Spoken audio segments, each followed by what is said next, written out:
bevo.com. So in a similar vein of sort of testing how your product and service is going to do with the consumers, is Second Life a good platform for companies to go and work out how they would interact in the emerging markets?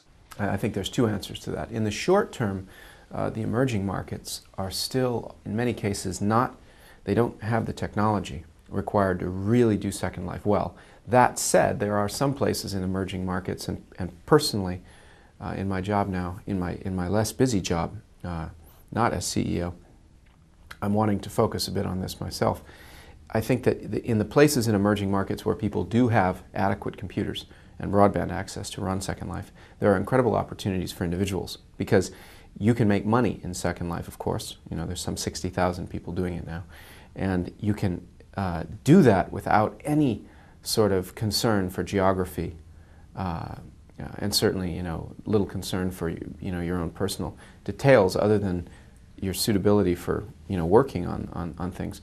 I think in the long range, every company should be looking at how virtual worlds will ultimately affect the world and their business, because what we have there is an environment where you can build an employee base, for example, spread across the world, have meetings together, and do that in a way that is just much more effective and efficient than even any of the quite good technologies we have today for communicating at a distance. So I think that companies, where appropriate, you could look at Second Life as a very powerful tool for, say, engaging employees that are coming into your company from an emerging market.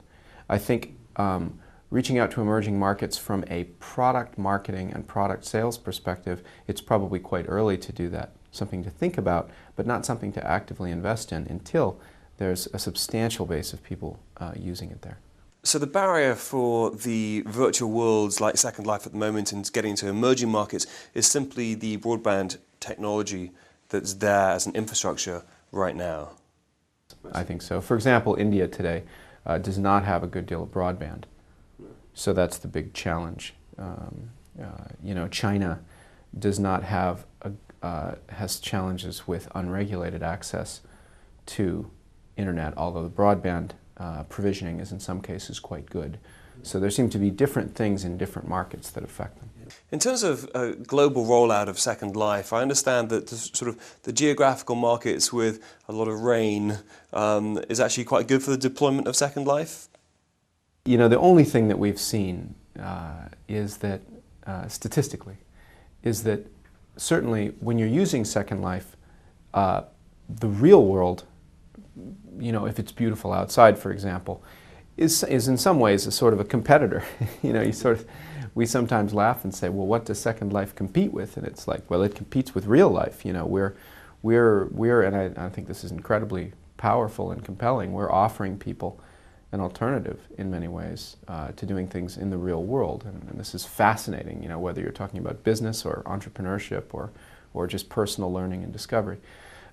So yeah, I think in places where people have less access to experiences in the real world, there is, an appeal to that. And in much the same way that, taking a vacation to a fantastic sunny and warm place is all the more compelling if where you live is frequently cloudy and rainy. So we just see a little bit of that tendency for people to be online and in Second Life a bit more when they're say outside big urban metropolitan destinations, or in places where it's maybe a little less fun to just be outside in the real world. So us Londoners must be signing up in droves.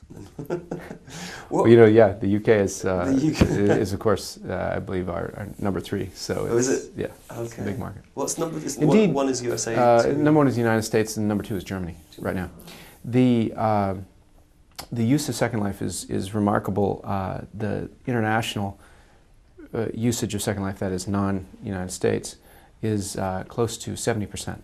So it's a very broadly distributed base of users, which we think is fantastic for the business.